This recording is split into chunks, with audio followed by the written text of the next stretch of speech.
First, honor the Lord who is my life, All right. and to Apostle Banks, and guess I gotta get some glasses here. And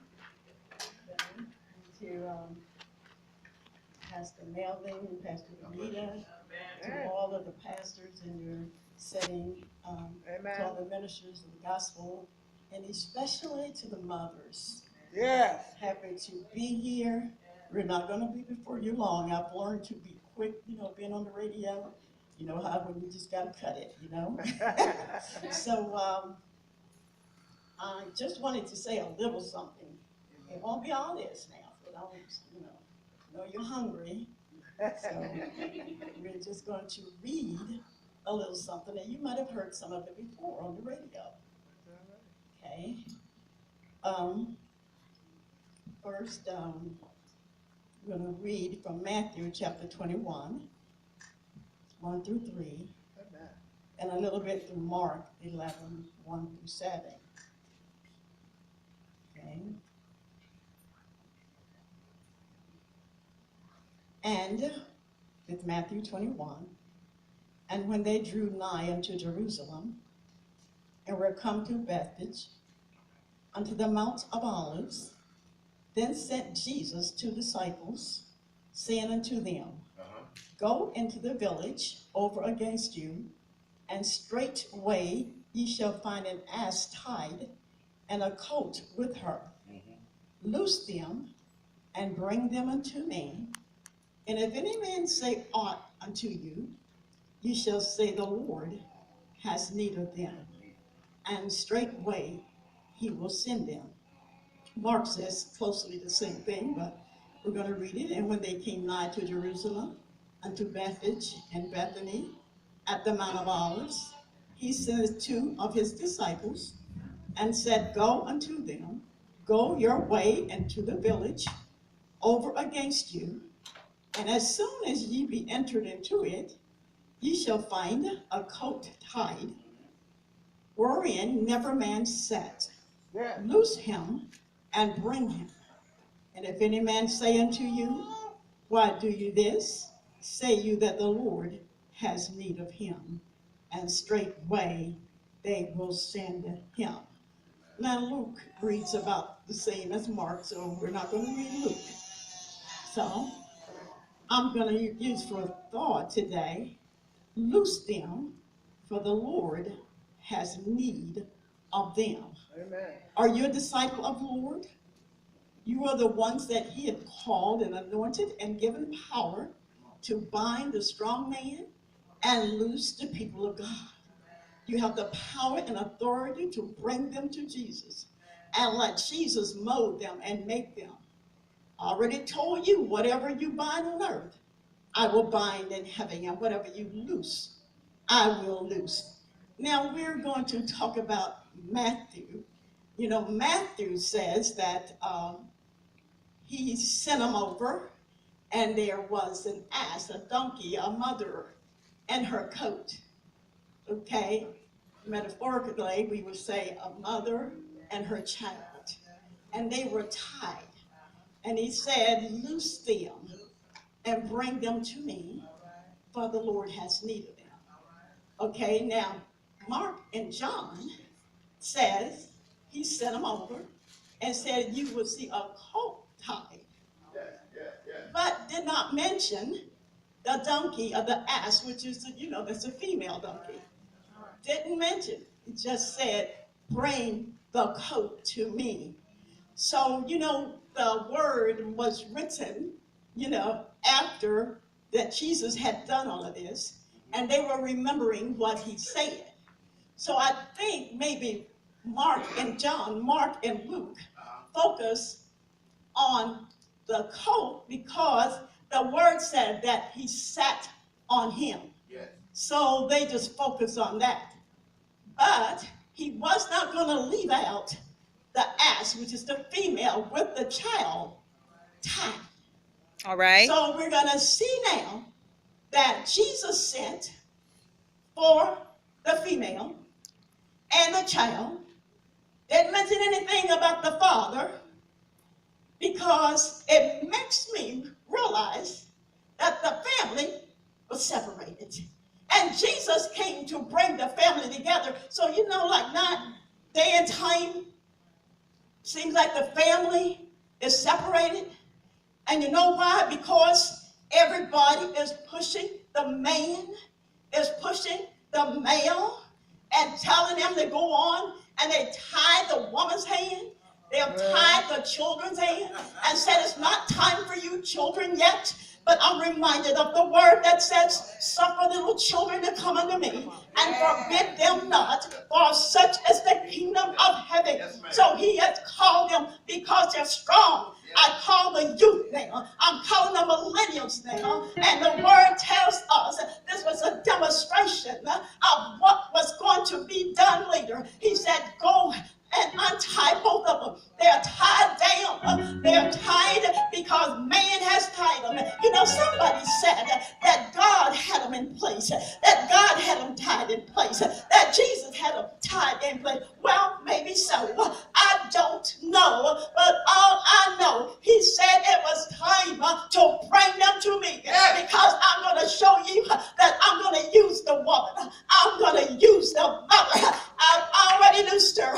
I've come here to loose her. I've come here because she's going to be needed at such a time as this. The mothers are needed. The children are needed. But this day and time, because they're the light for the younger set.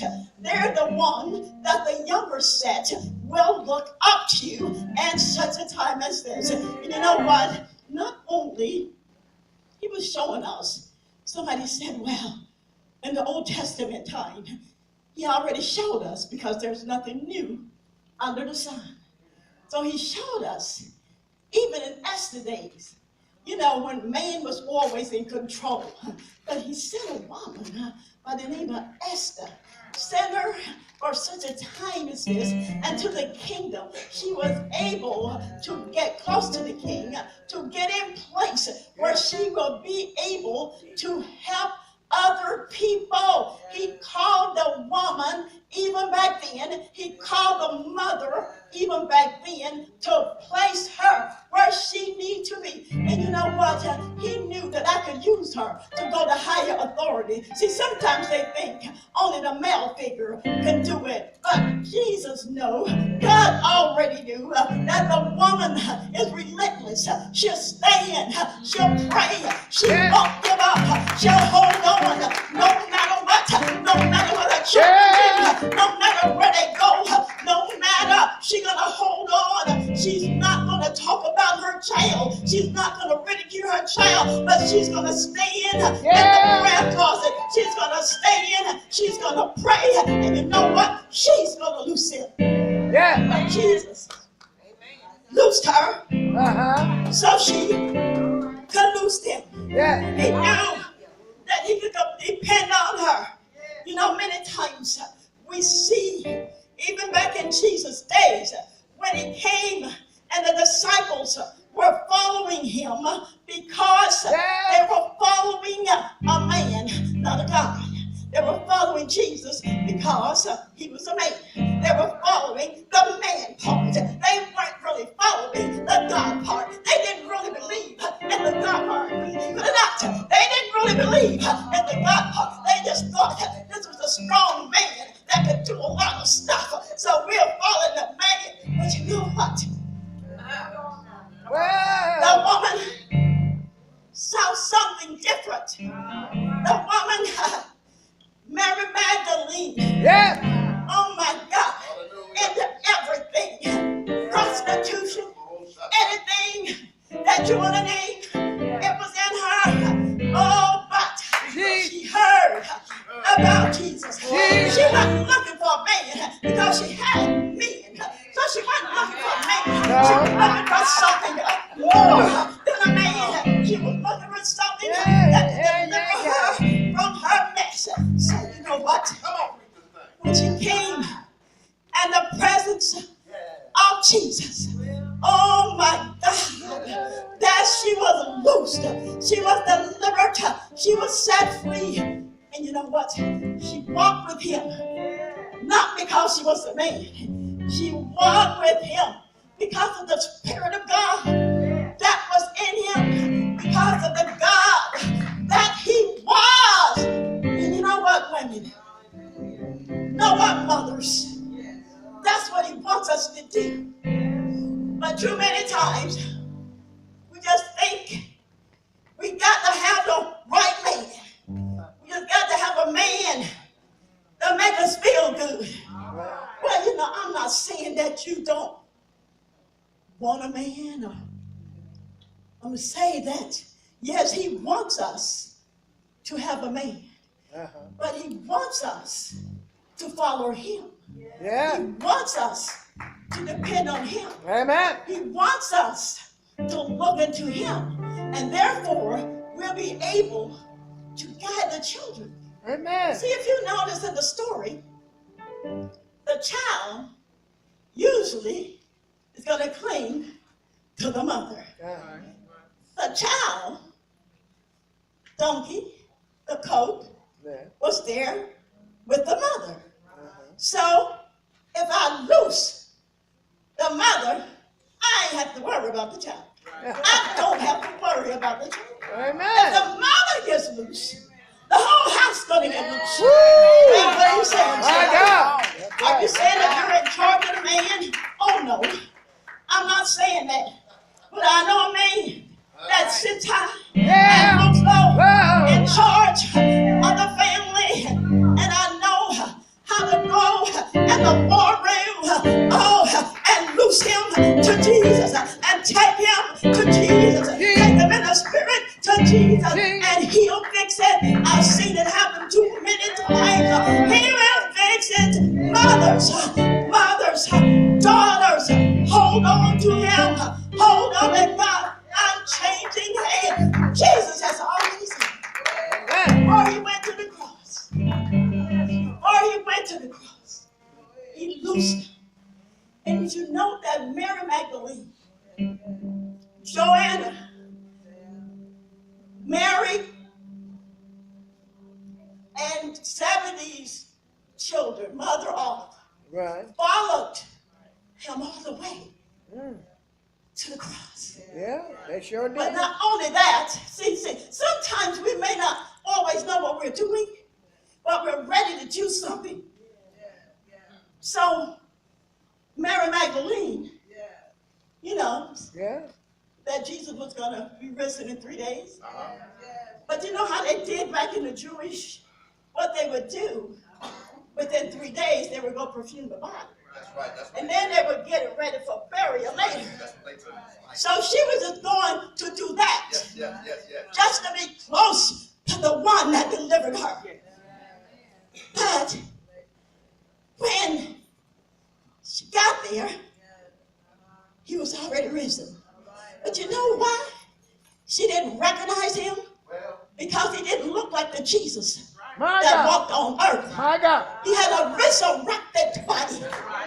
That's why they didn't recognize him. See, I know you're somebody, but if you know what they're done with him, please tell me. But when he called her name, may not look like Jesus, like you want him to look. But when he calls her name, you know the voice. You know when Jesus is calling. So when he said, Mary, she said, my Lord, my God. He said, now what I want you to do. I want you to go tell my disciples. Tell me that the mother can't preach a word. Tell me that the mother can evangelize. Tell me that the mother can't talk to the meeting. Go tell my disciples.